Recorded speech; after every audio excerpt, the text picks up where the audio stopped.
Hi everyone, Jolene here from Bookworm Adventure Girl. Welcome back. To those who are new, thanks for checking out my channel. If you like diverse reading and Canadian literature, then please hit subscribe and stick around.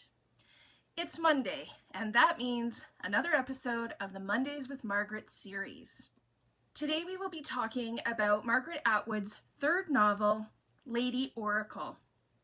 Lady Oracle was originally published in 1976, and it has some of the same themes as Atwood's first two novels, but I think that this one takes a step up in a couple of ways, and I am going to go through a brief synopsis of the story. I will talk about some of the characters and the themes, but I won't give any spoilers away, so if you haven't read it, not to worry. Normally, I would also give some quotes when I'm talking about the story and themes, but this time I'm going to do something a little bit different, which I think will be interesting and fun, so I will share that at the end of the video. What I do want to share is at the very beginning. This novel has a great first line, perhaps one of my favorite first lines. Here it is. I planned my death carefully, unlike my life, which meandered along from one thing to another, despite my feeble attempts to control it. I think this is fantastic. And this first line comes from the narrator, the main character, Joan Foster, who is a Canadian woman who, when we first meet her, has faked her own death and has escaped to Terremoto, Italy, where she was the year before with her husband, Arthur. She becomes a bit paranoid that someone will recognize her and blow her cover. She quickly has regrets, and the novel is mostly flashbacks as Joan remembers her very unhappy childhood, the relationships throughout her life, and her marriage to Arthur. We also learn how Joan becomes a writer, and there are excerpts throughout the book that are from her Gothic romance novels. As she becomes more successful with her writing, her marriage becomes more strained, and she eventually feels that she is in danger and must fake her death in order to start a new life. There is quite an array of characters. There's Joan's mother, who is beyond neurotic and a cold-hearted woman. She doesn't think Joan will amount to anything. She's constantly putting her down, and she loathes Joan because she's overweight. They have a very strained relationship. Joan's father is an anesthesiologist who is supposedly killing people for the government, and he isn't really part of her life until much later. Aunt Lou is really the only adult in Joan's life who pays much attention to her. Aunt Lou is kind of a quirky character, and she takes Joan on different adventures which have a big influence on Joan's life. Then there's the Polish Count, also called Paul. He is someone that Joan meets when she goes to London. He is a writer of romance novels and a banker. Joan meets Arthur, who is a fellow Canadian and who she ends up marrying. And there's also the Royal Porcupine, who is a performing artist that Joan has a relationship with. Now, there are a few other characters as well, but they are more secondary and minor characters. And there are the characters in the books Joan writes, which are significant to the story. As we've seen in Margaret Atwood's writing, there are several themes in this novel.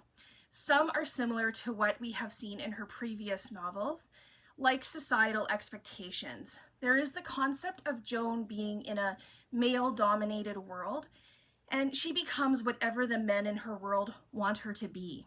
We also see this theme in the characters of her novels.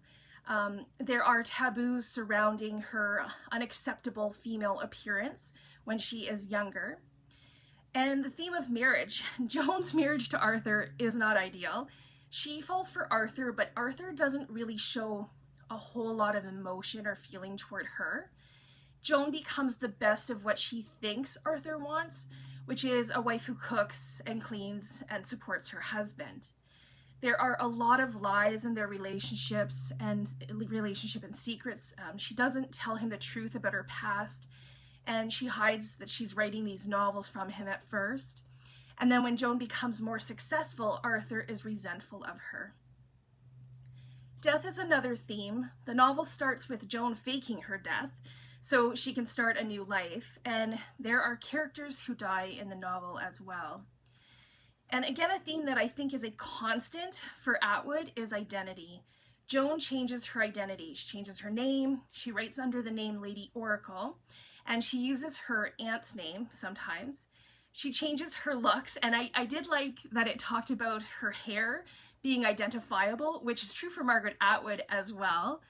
The two identities that Joan sees for herself plays out in her writing as well. Joan isn't the only one with a double identity. Joan's father also has a double identity, and so does the Polish Count. Part of the identity theme is invisibility, and we've seen this in both of her previous novels.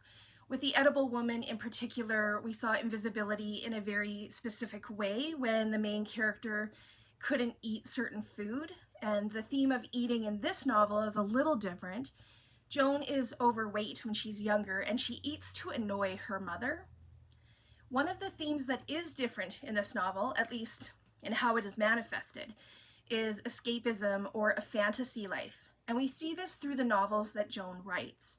The characters are all paralleled to people in her life, including herself. She uses her characters to escape the unhappiness in her own life, and she does connect to her readers who read her novels to escape. Because we are reading Margaret Atwood's work, mostly in order of publication, it feels to me like the writing is building upon itself, and I have found in her 3 novels that I am kind of ambivalent towards the characters. And normally that would bother me, but because there is so much depth to the stories, not having strong feelings towards the characters hasn't really mattered to me as much. There's no doubt that she's an exceptional writer, and after reading this novel, I'm looking forward to the next novels as well. As I said, I loved the first line, and really the first paragraph of this book. As I was reading through, there were several lines and paragraphs that jumped out at me, and because the writing is so strong, after I finished the book, I thought it'd be kind of neat to read the first line or paragraph of each chapter. And when I did it, I was so impressed at the writing and how it gives you a sense of the themes and Atwood's writing. So I thought I would share that with all of you. As you listen to it, see if there are any strong images or lines that stick out for you. I planned my death carefully, unlike my life, which meandered along from one thing to another, despite my feeble attempts to control it.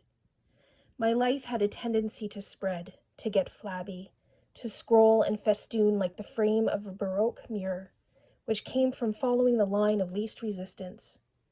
I wanted my death, by contrast, to be neat and simple, understated, even a little severe, like a Quaker church, or the basic black dress with a single strand of pearls, much praised by fashion magazines when I was 15.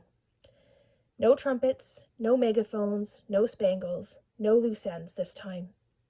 The trick was to disappear without a trace, leaving behind me the shadow of a corpse, a shadow everyone would mistake for solid reality. At first, I thought I'd managed it. I sat down at the table to drink my tea. Tea was consoling, and it would help me think, though this tea wasn't very good. It came in bags and smelled of Band-Aids. When I woke up the next morning, my euphoria was gone. I didn't exactly have a hangover, but I didn't feel like getting up too suddenly. But there was nobody in the flat. If anything, it was emptier than ever. I cooked lunch without mishap, nothing exploded or boiled over, and ate it at the table. Soon I thought I'd be eating in the kitchen, standing up out of the pots and pans. That was how people got when they lived alone. I felt I should try to establish some sort of routine. If you let one worm out of a can of worms, all the other worms will follow. Aunt Lou used to say that. She had many useful maxims, some traditional, some invented by her. At first, every time I repeated this story to myself, underneath my pillow or inside the refuge of the locked bathroom, It filled me with the same rage, helplessness, and sense of betrayal I'd felt at the time. But gradually I came to see it as preposterous, especially when I thought about telling it to anyone else. Instead of denouncing my mother's injustice, they would probably laugh at me. It's hard to feel undiluted sympathy for an overweight 7-year-old stuffed into a mothball suit and forced to dance. The image is simply too ludicrous. But if I described myself as charming and skinny, they would find the whole thing pathetic and grossly unfair. I knew this even when I was 10. One of the bad dreams I used to have about my mother was this. I would be walking across the bridge, and she would be standing in the sunlight on the other side of it, talking to someone else, a man whose face I couldn't see. When I was halfway across, the bridge would start to collapse, as I'd always feared it would. Its rotten planks buckled and split. It tilted over sideways and began to topple slowly into the ravine. I would try to run, but it would be too late. I would throw myself down and grab onto the far edge as it rose up, trying to slide me off. I called out to my mother, who could still have saved me. She could have run across quickly and reached out her hand. She could have pulled me back with her to firm ground. But she didn't do this. She went on with her conversation. She didn't notice that anything unusual was happening. She didn't even hear me. Sometimes I think you haven't got a brain in your head, my mother used to say. When I was crying for some invalid reason or other, to her mind, tears were an evidence of stupidity. I'll give you something to cry about. That's nothing to cry about. Don't cry over spilled milk. I'm lonely, I told her. I don't have anyone to play with. I had one picture of Aunt Lou. I used to cart it around with me and stand it on whatever bureau happened to be there. But when I escaped to Terremoto, I left it behind. Arthur might have noticed it was missing.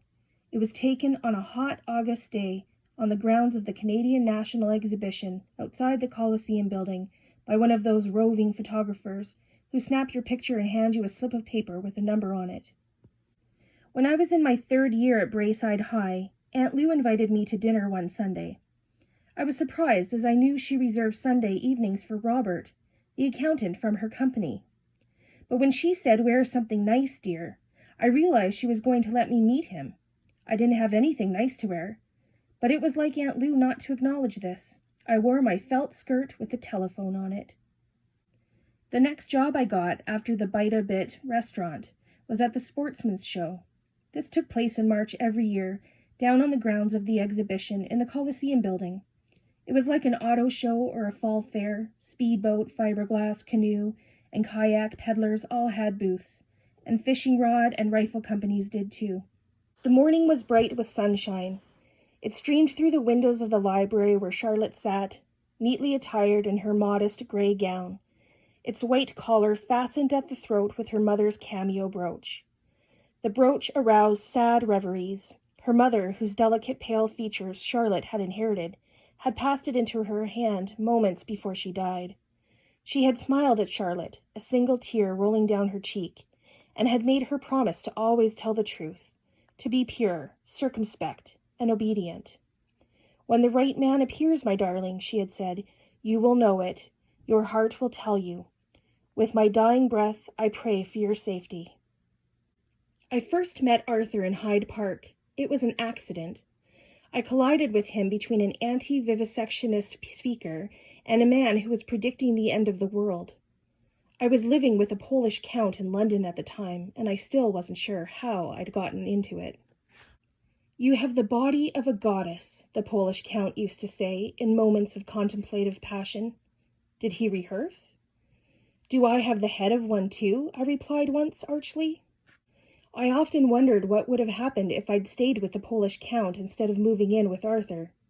Maybe I would be fat and content, sitting in his apartment during the day, wearing a flowered negligee, doing a little embroidering, a little mending, reading trashy books and eating chocolates. In the evenings we would dine out at the Polish Officers' Club, and I would be treated with respect, more or less. I would have an acknowledged position. I would be Paul's mistress. But it wouldn't have worked. He was too methodical. I never told Arthur about Paul, which was perhaps a mistake. Not that he would have minded the fact that I was living with another man, but he would have been horrified by Paul's title, such as it was, and by his politics. Any woman who could live with such a man would have been stamped wrong by Arthur right away, and this was obvious to me 15 minutes after I met him. How had she found me? She was standing very upright on the clay-colored rug, dressed in her navy blue suit with the white collar, her white gloves, hat and shoes were immaculate, and she was clutching her purse under her arm. Her face was made up. She'd drawn a bigger mouth around her mouth with lipstick, but the shape of her own mouth showed through. Then I saw that she was crying, soundlessly, horribly. Mascara was running from her eyes in black tears. I sat in exile on the Roman curb, on top of my portable Olivetti in its case, and wept. Pedestrians paused, some said things to me. I wanted Arthur back. I wanted him right here with me. If I explained, how could he be angry? I'd handled things very badly. "So," cried Felicia, breaking in upon them, "this is how you disport yourself when my back is turned? Really, Redmond, I wish you would have more consideration." She was wearing a dark cloak thrown loosely over a sumptuous costume of flaming orange silk with blue velvet trim. In an instant Charlotte was certain that it was Felicia who had called her name, lured her out of the house in her night trail. It was Felicia who had written "Beware" in blood across her yellowing, warped bedroom mirror. Perhaps it was a conspiracy between the two of them, but Felicia seemed in earnest and her surprise appeared genuine. Charlotte's conviction wavered as she watched them confront each other. We went on our honeymoon 4 years later in 1968. It was Arthur's Quebec separatist incarnation, so he insisted on going to Quebec City, where he confused all the waiters by trying to speak jowl to them. Most of them found it insulting. The ones who really were separatists sneered at his pronunciation. It was too Parisian for them. We spent the first night watching the funeral of Robert Kennedy on the bunny-eared television set in the cheap motel where we were staying. It wouldn't work unless you held onto the bunny ears with one hand and put your other hand on the wall.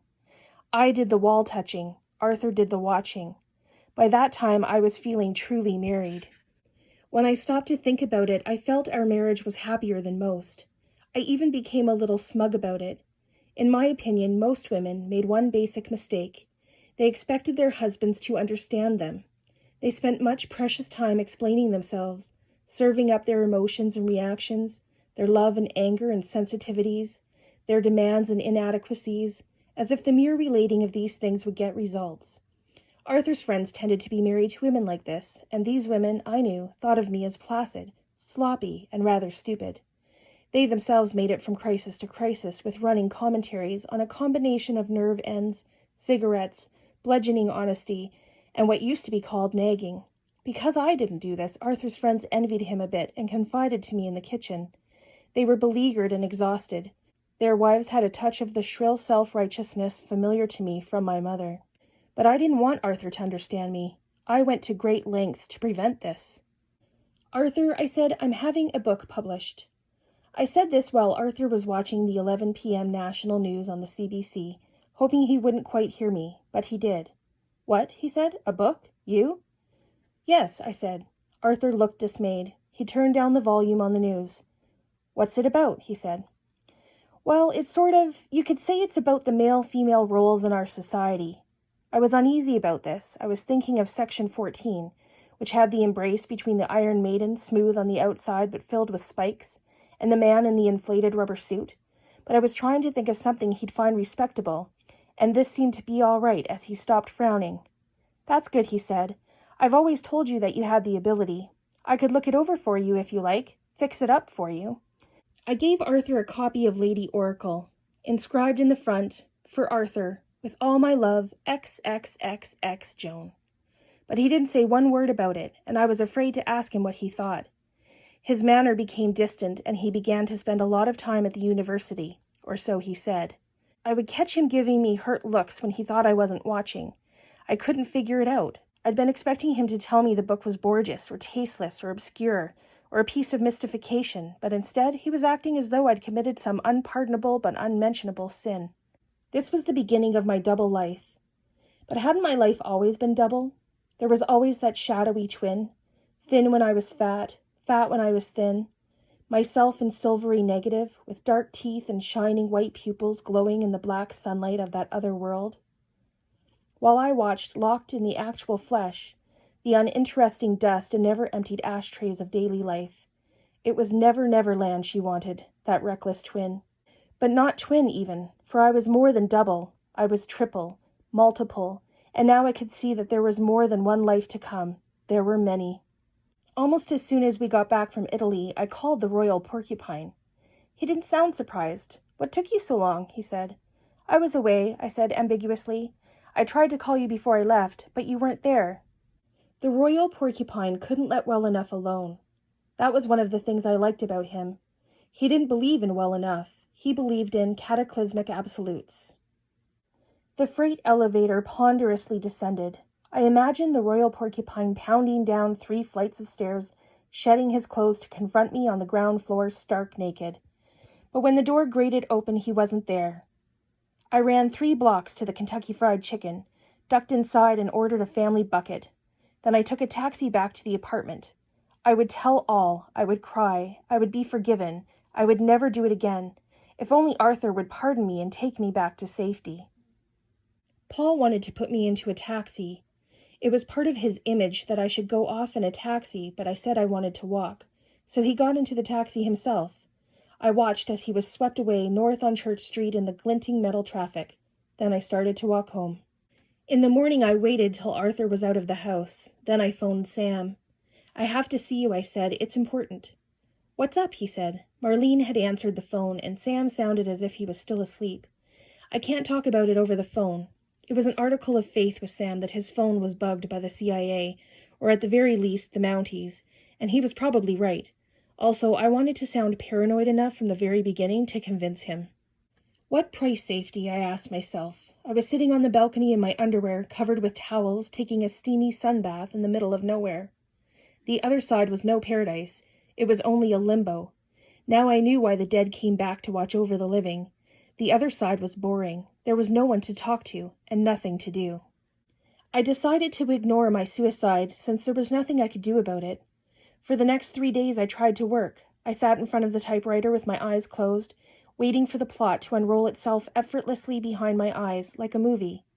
But something was blocking it. There was static. Redmond was pacing on the terrace. It was night. The wind was sighing through the shrubberies. Redmond was in mourning.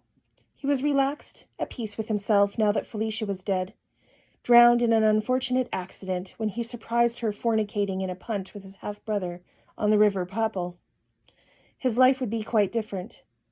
He and Charlotte had secret plans to marry, though because of the possibility of gossip they would not make these public for some time. He gazed fondly up at her lighted window. I never should have told him I had money. I could see it all now. The plot was clear. They'd always intended it from the very first.